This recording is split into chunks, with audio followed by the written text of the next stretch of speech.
Jeg har ofte hørt ordet migration blive nævnt i nyhederne, og så har det også været et meget omtalt emne inden for de seneste par år. Mange er godt klar over, at strømmen af migranter, der søger mod de vestlige lande, er stigende, og også har været markant stigende inden for de seneste årrækker. Men hvordan ser situationen egentlig ud, og hvilke tiltag skal der til for at lette strømmen? Det er et meget omdiskuteret emne, både herhjemme såvel som i det større billede, heriblandt hos politikerne i EU.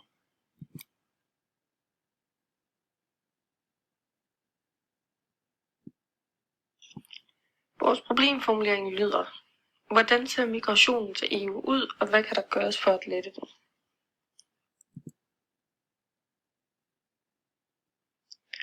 Vi har lavet 3 problemstillinger, der lyder som følger.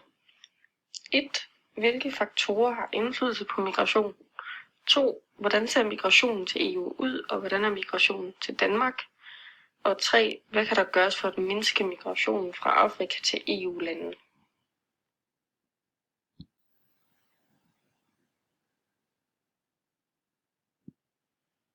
Vi vil forsøge at besvare problemformuleringen herunder de 3 problemstillinger, primært ved brug af kvantitativ metode. Den første problemstilling vil dog også besvare ved hjælp af teori for undervisningen, og herunder teorien omkring push- og pull-faktorer. Den anden problemstilling vil primært besvares ud fra bilagsmaterialet, herunder artikler og statistikker, der indgår deri. I den tredje problemstilling, der vil der primært tages udgangspunkt i en artikel fra bilagsmaterialet, og desuden så er der også inddraget nogle artikler fra internettet og nogle bøger i besvarelsen af problemstillingerne. Umiddelbart er det svært at svare på, hvilke faktorer der spiller ind, når at folk vælger at migrere, og der findes ligesom sådan noget enkelt og simpelt svar på det, der ligesom er mange forskellige årsager til det. En person tager ikke bare beslutningen om at migrere til et andet land sådan ud i det blå, men derimod så er der også en række faktorer, der spiller ind, når beslutningen skal tages. 2 af de her faktorer, der kan bruges til at beskrive, hvorfor nogle folk vælger at migrere, det er henholdsvis push- og pull-faktorerne. Hvis push-faktorerne er i spil, så kommer migrationen som et resultat af tvang. Her der er det vigtigt at forstå, at personen, der har valgt at migrere til et andet land, gør det på baggrund af noget, og af at der ikke rigtig er noget andet at gøre. Personen har ikke noget valg. Under push-faktoren er årsager til migration, f.eks. krig i ens hjemland, forfølgelse på grund af politiske eller religiøse holdninger, eller andre ting som hungersnød og naturkatastrofer. Den anden, det er pull-faktoren, og der her kan man sige, at personen, der vælger at migrere til et andet land, gør det, da personen ligesom kan få noget bedre ud af det, da det i sidste ende til lede hen til et liv med bedre muligheder. Hvis man kigger på de 2 artikler fra bilagsmaterialet, der hedder "Sådan vil Europa forhindre migration fra Afrika" og "EU vil stoppe Afrikas økonomiske migranter", så beskriver de blandt andet, hvordan EU ønsker at få de afrikanske lande til at tage deres afviste økonomiske migranter tilbage. Og det indikerer så, at der ikke er tale om, at migranterne lige er taget til EU, fordi de ligesom var tvunget til at forlade deres hjemland. Men derimod så har de været økonomiske årsager, fordi muligheden for at tjene penge i EU nok har været større, end den var i deres hjemland. Og det er altså et eksempel på en pull-faktor. Som nævnt, så bliver årsagerne til, at migranterne forlader deres hjemland for at søge ophold et andet sted, altså ofte forklaret med push- og pull-faktorerne. Og det beskriver altså, om der så er noget, der tvinger dem ud af deres hjem, eller om det i stedet er, fordi der er noget, der trækker dem i retning af noget andet, altså ønsket om en bedre tilværelse. I løbet af 2014 indvandrede omkring 3,8 millioner personer til et af EU's medlemslande. Imens udvandrede mindst 2,8 millioner personer fra en EU-medlemsstat. Dog repræsenterer de her tal ikke migrationsstrømme til eller fra EU som helhed, da de også repræsenterer strømme internt mellem de forskellige EU-lande. Iblandt de 3,8 millioner indvandrere i år 2014 kom ca. 1,6 millioner af dem fra tredje lande. 1,3 millioner personer havde allerede statsborgerskab i en anden EU-medlemsstat end den, de indvandrede til, og derudover var der omkring 870.000 mennesker, der flyttede til en EU-medlemsstat, hvor de allerede havde statsborgerskab. Eksempler på det er hjemvendte statsborgere eller statsborgere, der er født i udlandet.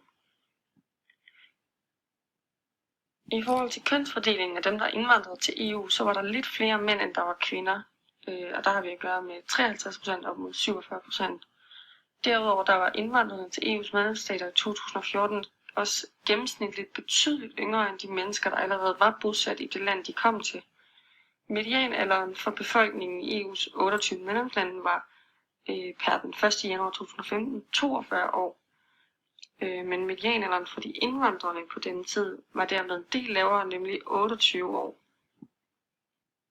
Den 1. januar 2015 boede der 34,3 millioner personer i en EU-medlemsstat, der faktisk var født uden for EU. Imens var der 18,5 millioner personer, der var født i en anden EU-medlemsstat end den, som de var bosiddende i på det her tidspunkt.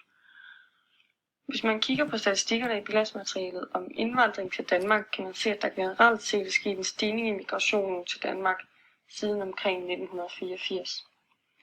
Især i 2014 var der mange, der indvandrede til Danmark fra blandt andet Syrien og Rumænien og Polen. Eksempelvis så er indvandrerne fra Syrien steget fra kun 500 i 2010 til over 5.500 i 2014. Det er en markant stigning. Man kan se på tabellen, at hos indvandrerne fra Syrien, der er der størst stigning fra 2010 til 2014. Hos andre lande, som Rumænien og Polen, der er tallet ikke steget lige så markant og hurtigt, som det ses hos tallene over indvandrere fra Syrien.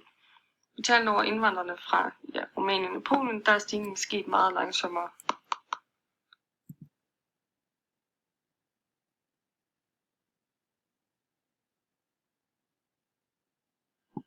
Ud fra tallene i bilaget kan man se, at der er indvandret 3,8 millioner personer til et af EU's medlemslande i 2014. Disse tal repræsenterer som sagt ikke alle indvandrere til EU som helhed, da de også repræsenterer de interne strømme mellem EU-landene. 1,6 millioner af disse indvandrere til EU i 2014 var som sagt også fra tredje lande. Hvis man kigger på kønsfordelingen, så var der som nævnt lidt flere mænd eller kvinder, og derudover så var indvandrerne også gennemsnitligt betydeligt yngre end dem, der allerede boede i det pågældende land. Per den 1. januar 2015 viste sig, at der boede over 34 millioner personer i en EU-medlemsstat, som egentlig slet ikke var født i et EU-medlemsland, og samtidig var der også over 18 millioner personer, der var født i en anden EU-medlemsstat end den, de egentlig var bosiddende i nu. I forhold til migrationen til Danmark kan man se, at der generelt set er sket en stigning af migranterne til Danmark i løbet af i hvert fald de sidste 20 år. Der er især sket en markant stigning af migranterne fra Syrien, og den er især sket mellem 2010 og 2014. Hos andre lande som Rumænien er der ikke sket en lige så stor stigning af migranter så hurtigt, som der er af migranterne fra Syrien.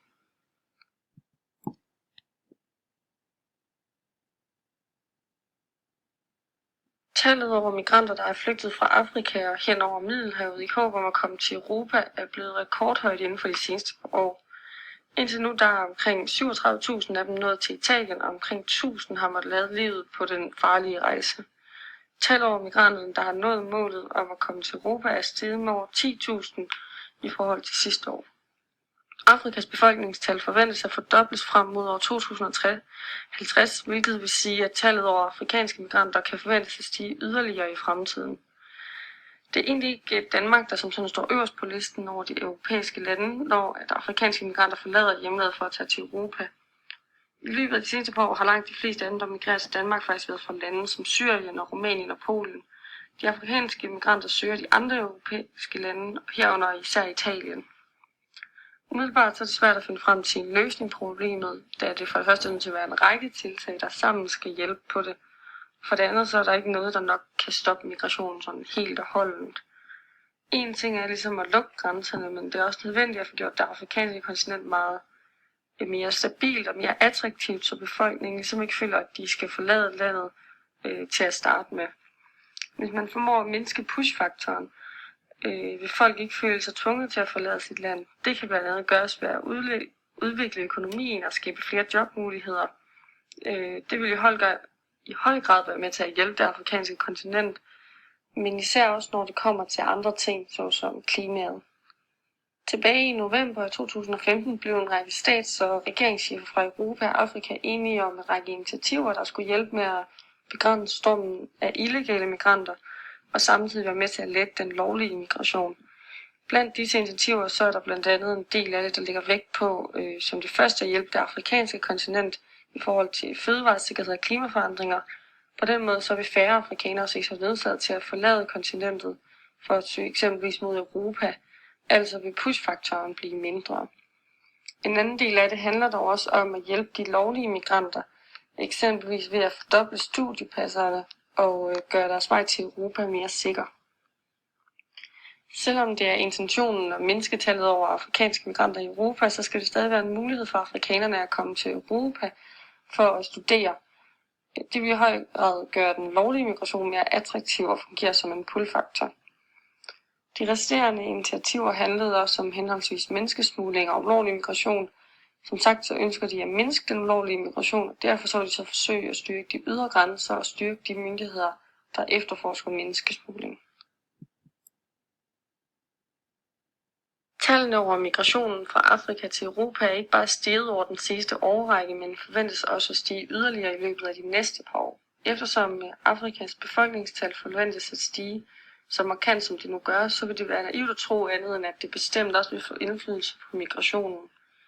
Det er dog ikke Danmark, der står øverst på listen, når de afrikanske migranter forlader deres hjemland for at søge ophold andre steder. Det er de andre europæiske lande og især Italien.